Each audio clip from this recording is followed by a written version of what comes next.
Living and Giving is sponsored by the Pine Grove Family of Services. Welcome to Living and Giving. My guest today is David Sellers. He joins us from Pine Grove Recovery Center, where he's the spiritual director. It's nice to see you, David. It's good to be here.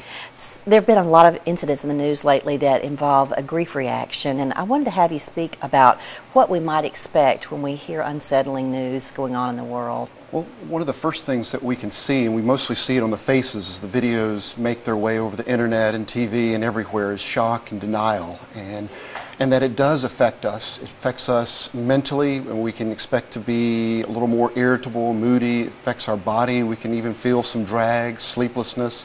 And spiritually, we're kind of in this sense where we want to help, and we also want to settle all these questions that are coming up at the same time. So there may be some lessons tucked in here. What can we learn from these events? Well, one of the best things we can learn is that everyone goes through the grief process at their own pace.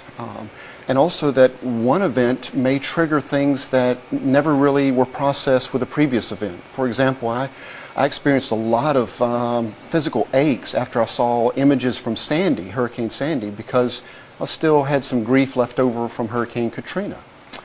And so it's realizing that and knowing that you need to deal with it no matter what. Don't try to cover it up with any substance or behavior or anything else, because any way that you're responding to grief now will help you with any other times that you need to process grief in the future. So it links to our old unresolved issues and brings that, unearths it, so to speak. Correct. So what are some things we can do spiritually to soothe ourselves? Well, spiritually, the first thing we want to know and do is, after you see some type of tragedy or begin to process the grief, is spend a little extra time. Instead of that devotion being 3 to 5 minutes, make it 5 to 10 minutes. Meditation may be a little bit longer. Don't isolate. Don't be alone. So attend another Sunday school class, small group, 12-step meeting. And then sometimes we get stuck in looking at all the evil that's around it, or the devastation or the destruction. Well, it can be just as easy to remember there's a nice little saying that's going around right now from Mr. Rogers that says when he saw all the devastation on the news, he was so upset, and his mother said, look for the helpers. Because there are just as many people out there doing good and responding in kind, and we can receive that and settle our own need to respond. Very good word today. Thank you so much, David Sellers, for sharing these insights with us.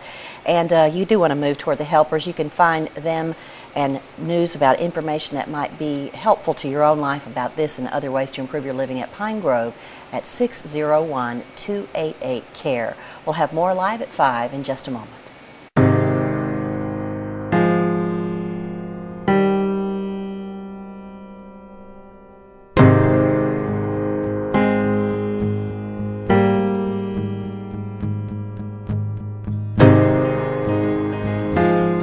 For almost 30 years, Pine Grove has helped all kinds of people get back what they've lost.